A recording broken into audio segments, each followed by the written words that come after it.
ache like bruised skin. God knew she wanted a friend like that more than anything else in the world. Someone as close as a sister. Stop it, Paige. She lowered her chin and gazed at her feet. Slowly she turned away from the lake and town. God, if you're up there, send me friends. Send me a sister. Someone lonely, someone with a childhood as miserable as mine. Her daily prayer. The one she'd brought with her to Canner Lake. The one that had kept her going ever since she fled the Williams family hometown in Kansas. Not that she deserved an answer. As she edged across the deck, Paige consoled herself that all would be well. She might be parentless and alone, but wouldn't people expect a 25-year-old to be capable of making friends? She settled in Canner Lake only a month ago. She would make a life here, build her own family to love. Your sister is coming very soon. The stunning thought filled Paige's mind, as forcefully as if the words had been shouted. Paige blinked, drew to a halt. For a moment she couldn't move, could only tilt her head, listening. She must have imagined it. But no. The knowledge bloomed within her all the more, as captivating as a vibrant flower in the desert.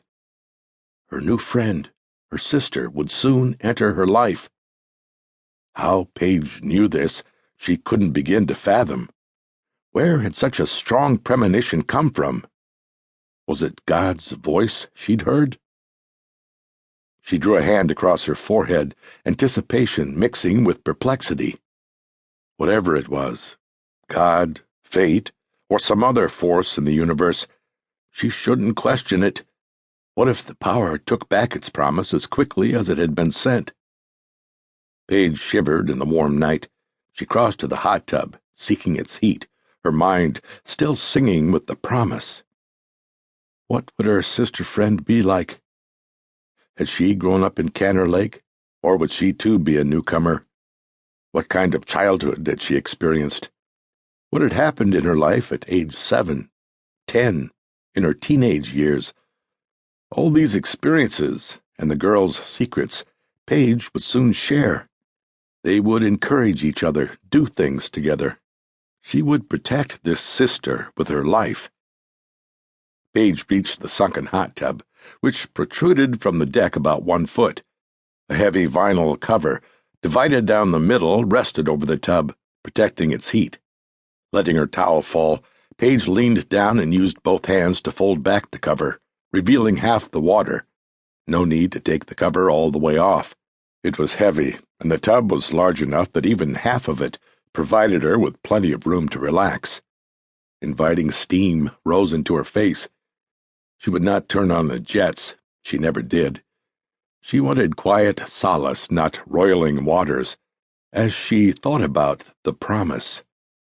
Paige held onto the smooth side and stepped into the tub. At that end, a couch seat, formed like a recliner, ran its length. There she lay back, sinking up to her neck in the hot water, and pillowing her head against the black vinyl headrest.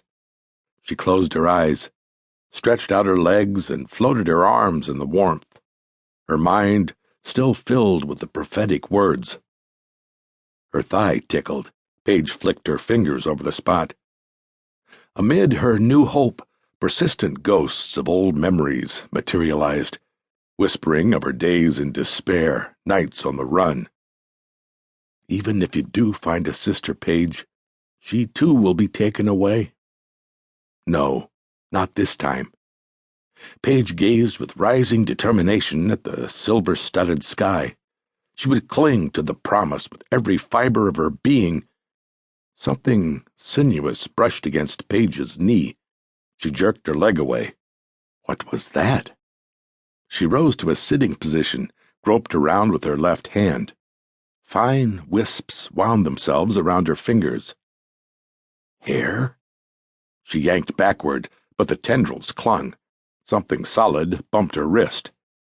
Paige gasped. With one frantic motion, she shook her arms free, grabbed the side of the hot tub, and heaved herself